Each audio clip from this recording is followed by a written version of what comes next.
તો આગળ વધીએ આપણે ઉદાહરણ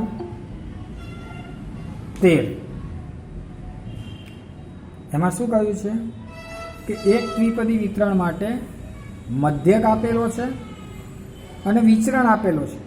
જો તમને મધ્યક અને વિચરણ આપેલો, મધ્યક કેટલો છે તો કે 3.9 અને વિચરણ કેટલું છે તો 2.73। તો બર્નોલી પ્રયત્નોની સંખ્યા એટલે n શોધવાના છે અને px શોધવાનો છે, બરાબર। બે વસ્તુ કીધીશ તમે। હવે ધ્યાન રાખો, અહીંયા સૌ પ્રથમ મધ્યક કેટલો કીધો છે, મધ્યક તો અહીંયા લખીએ આપણે કે મધ્યક np બરાબર કેટલો કયો છે 3.9। ધ્યાન રાખજો, આવા મસ્તીન દાખલા છે, એકદમ ઇઝી દાખલા છે અને આવડશે જ। અને વિચરણ એટલે npq કેટલો કયો છે 2.73, બરાબર। તો હવે શું કરીએ, આ npq માં આ np ની કિંમત મૂકી દઈએ, મુકાય કે નહીં તો લખીએ હવે npq બરાબર 2.73 માં np બરાબર 3.9 મૂકતા ખ્યાલ આવ્યો।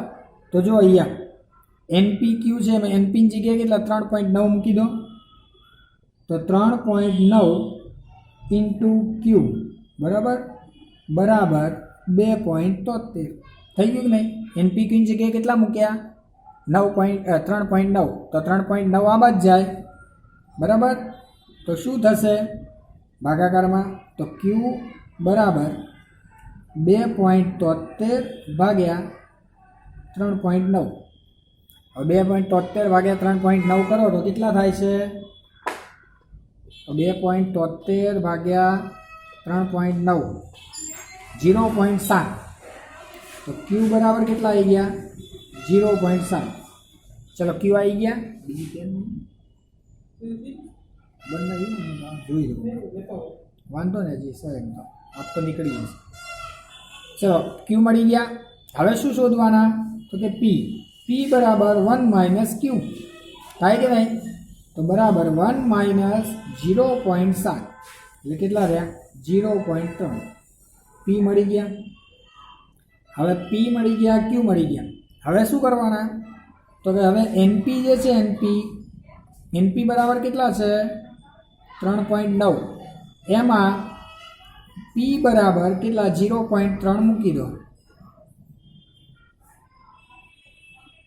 થઈ ગયા। np માં હવે p મૂકી દો તો n મળી જાય ને, તો માટે શું થાય n ગુણ્યા p ની જગ્યાએ કેટલા મૂકવાના 0.3 બરાબર 3.9।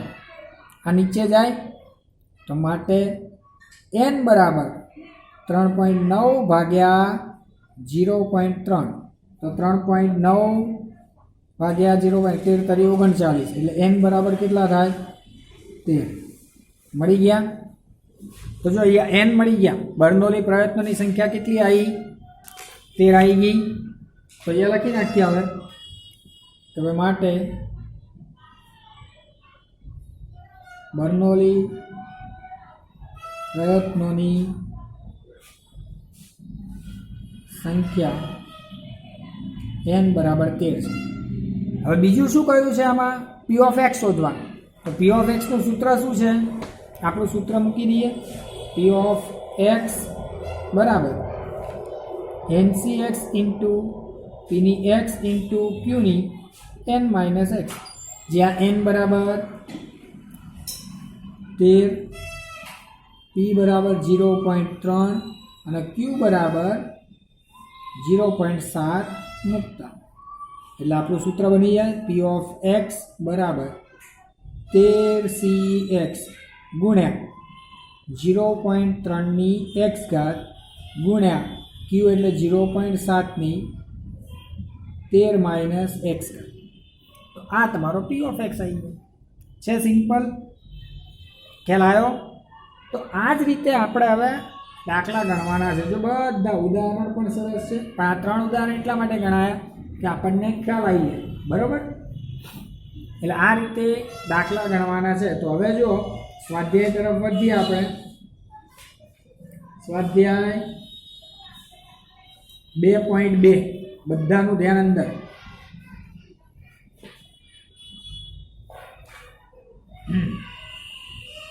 જો શું કહ્યું છે સ્વાધ્યાય 2.2 માં? એમાં પહેલો દાખલો જો એક સમમિત દ્વિપદી વિતરણ છે. સમમિત દ્વિપદી વિતરણ છે, એમાં n બરાબર 8 આપેલા છે. તો p of x less than equal to 1 શોધો. 1 કે તેથી ઓછું છે ને એનું કિંમત શોધવાની છે, સંભાવના. તો કંઈ નહીં, પહેલાં આપણે અહીંયા કીધું છે કે એક સમમિત આવૃત્તિ વિતરણ માટે n બરાબર 8 છે. તો જો સ્વાધ્યાય 2.2 હવે એમાં n આપેલા છે 8, p અને q નથી આપેલા. મને કોઈ કહે છે p કેટલા હશે? એમાં અહીંયા એવું કીધું છે કે એક સમમિત દ્વિપદી વિતરણ માટે n બરાબર 8 છે. લો p અને q આપેલા છે, આપણે વાંચશું એ p q n આટલું હોવું જોઈએ બધું. આપણે એ પહેલાં શોધવાનું. ચલો p કેટલા હશે? કોઈ કહેશે સમમિત દ્વિપદી વિતરણ છે, બોલો તો આપણે ગુણધર્મો જોઈએ ને, એમાં જુઓ p બરાબર 1/2 હોય તો એ સમમિત વિતરણ કહેવાય. એવો ગુણધર્મ હતો કે નહીં? બરાબર ને? આપણે ગુણધર્મ જોયા બર્નોલી પર, આ બધા દ્વિપદી વિતરણના ગુણધર્મો. તેમાં શું હતું? p જે છે p એ જો લેસ ધેન 1/2 હોય તો ધન વિષમતા કહેવાય, ગ્રેટર ધેન 1/2 હોય તો ઋણ કહેવાય. પણ p બરાબર 1/2 હોય તો એ સમમિત કહેવાય, વિષમતા શૂન્ય. એટલે સમમિત વિતરણ હોય ત્યારે p કેટલો હોય? 1/2. આ ખાસ ધ્યાન રાખજો. એટલે લખવાનું અહીં સમમિત દ્વિપદી વિતરણ આપેલ છે માટે p બરાબર શું થશે? 1/2. તો માટે q બરાબર પણ 1/2 જ થાય. ખ્યાલ? કારણ કે q બરાબર શું? 1 - p, એટલે 1 - 1/2 એટલે 1/2 થશે. p અને q તો મળી ગયા અને n બરાબર 8 છે. હવે તમારે શોધવાનું શું? p of x less than equal to 1 કે તેથી ઓછું. એનો મતલબ શું શોધવાનો? p x બરાબર 0 હોય અથવા x બરાબર 1 હોય. બરાબર? 0 અથવા 1. તો p ઓફ 0 અથવા આવે તે પ્લસ p ઓફ 1, આ શોધવાનું છે. બરાબર? તો હવે આપણું પહેલાં p ઓફ xનું સૂત્ર મૂકો. ચલો, p ઓફ x આપણું દ્વિપદી વિતરણનું સૂત્ર.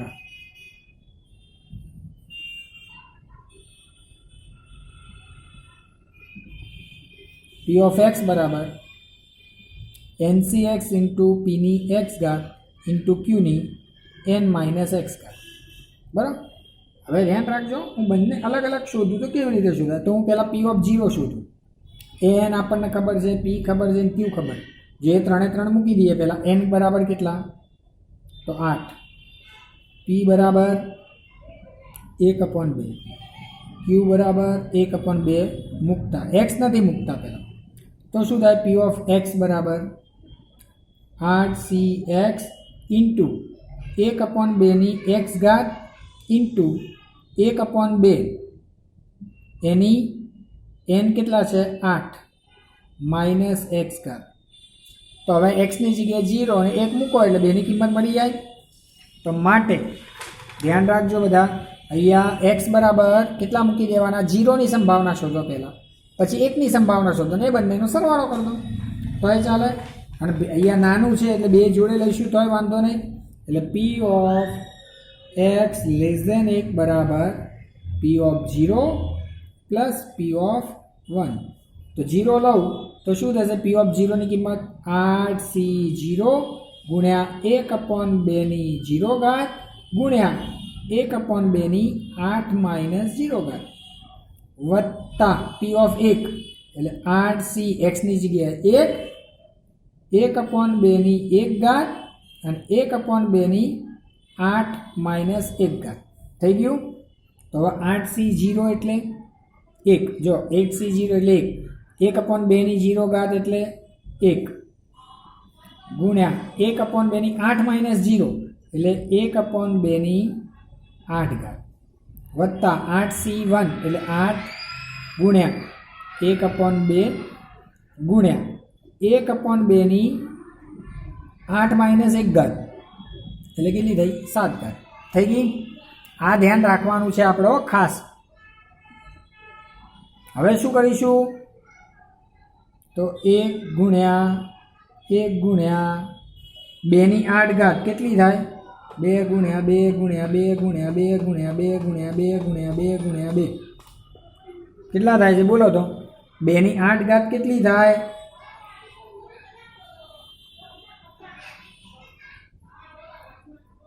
જવાબ આપો ગમે તે 2 8 ઘાત કેટલી થાય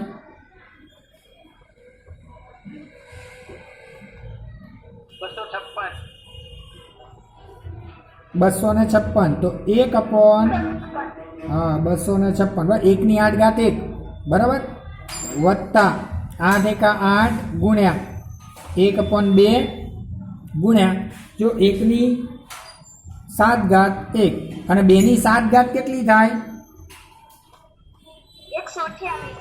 128 કેટલા થાય 128 બરાબર. તો જો આનો ગુણાકાર કરીએ 2 એકા 2 1 એકા 1 1/256 વત્તા 8 એકા 8 નીચે 2 ગુણ્યા 128 એટલે 256 તો 256 લસા લઈ લઉં હું એટલે 1 વત્તા 8 તો કેટલા થયા 9/256. હવે છેદ ઉડતા હોય તો ઉડાડવાના 2 થી ભાગ 3 થી ભાગ ચાલે છે 7 ને 76 નથી ચાલતો તો આ આપણો જવાબ આવશે. ચલો બોલો આમાં બધાને ખ્યાલ આવ્યો. તમારે સફળતા કઈ છે પહેલાં એ જોવાની એટલે એને સંભાવનાને આપણે પી કહીએ છીએ. નિષ્ફળતા કઈ છે એ જોવાની એની સંભાવનાને આપણે ક્યુ કહીએ છીએ. કુલ પ્રયત્નો કેટલા છે એને આપણે એન કહીએ અને પછી જે સંખ્યા કીધી છે કે આટલા પ્રયત્નોમાંથી આટલામાં સફળતા મળે એને આપણે શું કહીએ છીએ એક્સ બરાબર. ચલો તો પહેલા દાખલામાં બધાને ખબર પડી પહેલાં એમ કહો જો દાખલા નંબર 2 છે કે ભાઈ એક દ્વિપદી વિતરણનો મધ્યક 5 શું કીધું છે મધ્યક 5 છે તેનું વિચરણ એ સંભાવનાની સંભાવના જેટલું છે સફળતાની સંભાવના જેટલું તો એના પ્રાચલો શોધો અને વિતરણ માટે એક પણ નિષ્ફળતા ન મળે તે ઘટનાની સંભાવના શોધો. લ્યો અહીંયા શું કીધું છે જો દ્વિપદી વિતરણ માટે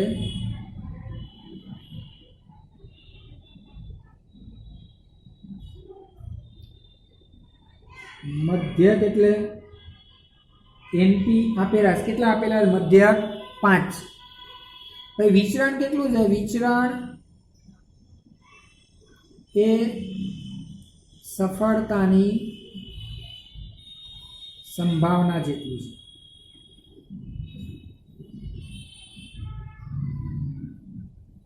એનો મતલબ એનપીક્યુ જે છે એ કેટલું છે તો પી જેટલું. ખ્યાલ આવ્યો એનપીક્યુ કેટલો છે તો પી જેટલું. ઓકે હવે આમાંથી આટલી જ રકમ આપેલી છે એનપી આપેલો છે 5 એનપીક્યુ આપેલો છે પી તો હમણાં એવું જ હતું પણ એમાં બંનેમાં સંખ્યા આપેલી હતી આમાં થોડુંક પેલું એ થશે પણ કરવાનું શું તો એનપીક્યુમાં એનપી બરાબર મૂકી દો મળી જાય તો એ લખીશું કે હવે એનપીક્યુ બરાબર પીમાં એનપી બરાબર 5 મૂકતા તો શું થાય જો એનપી એની જગ્યાએ કેટલા મૂકવાના 5 તો માટે 5 ગુણ્યા ક્યુ બરાબર પી હે 5 ગુણ્યા ક્યુ બરાબર પી.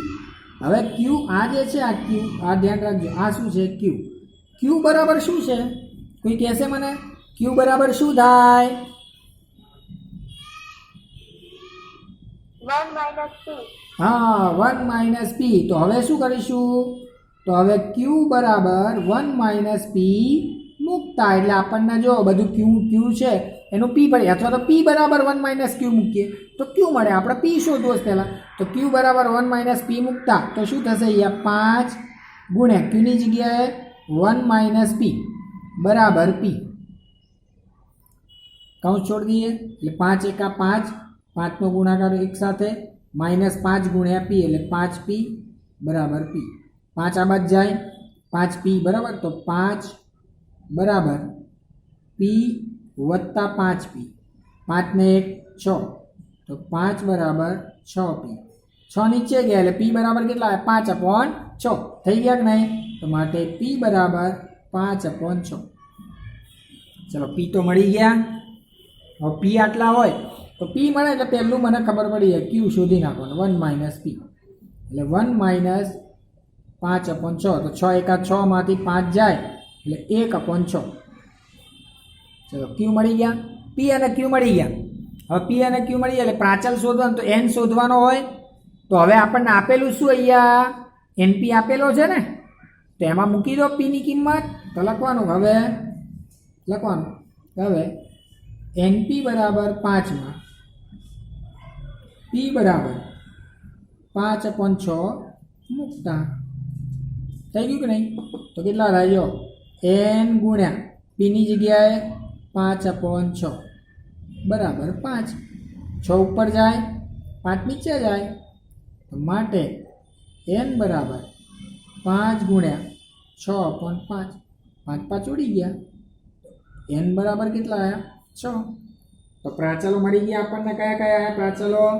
n બરાબર 6 અને p બરાબર 5/6 મળી ગયા કે નહીં? તો માટે લખો નામ દ્વિપદી વિતરણના પ્રાચલો n બરાબર 6 અને p બરાબર 5/6 છે. ચલો આ પ્રાચલો મળી ગયા આપણને એ જ કીધું ને પ્રાચલ શોધો. પછી બીજું શું કહ્યું છે કે આ પરથી એક પણ નિષ્ફળતા ન મળે તેની ઘટનાની સંભાવના શોધો. એટલે આપણે અહીંયા જો સફળતા મળે છે એને આપણે x કહીએ છીએ, બરાબર? ખ્યાલ આવ્યો ને? તો કુલ 6 પ્રયત્ન છે, આપણને ખબર પડી, એનો મતલબ એક પણ નિષ્ફળ ના જાય એટલે 6 એ 6 સફળ થાય. એટલે x બરાબર આપણે શું લેવાના? તો સફળતાની સંખ્યા, બરાબર? તો અહીંયા લખીએ ભાઈ એક પણ નિષ્ફળતા ન મળે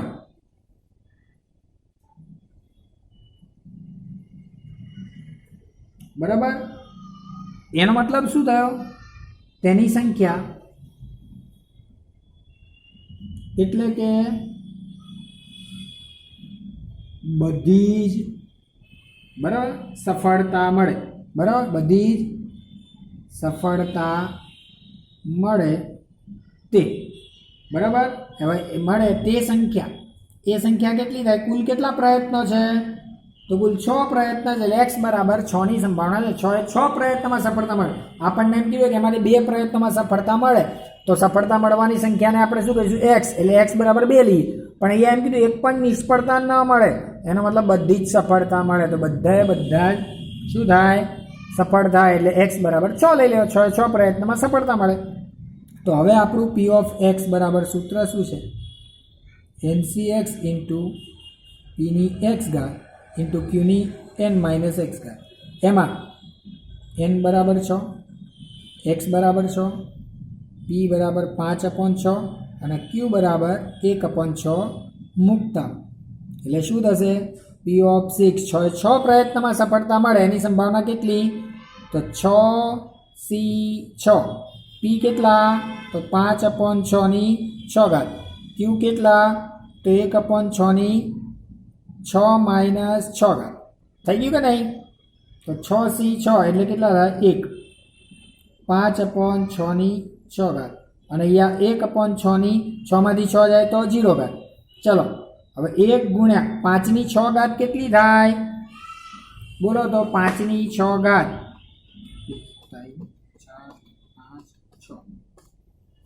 15625, બરાબર? ચલો હવે 6 ની 6 ઘાત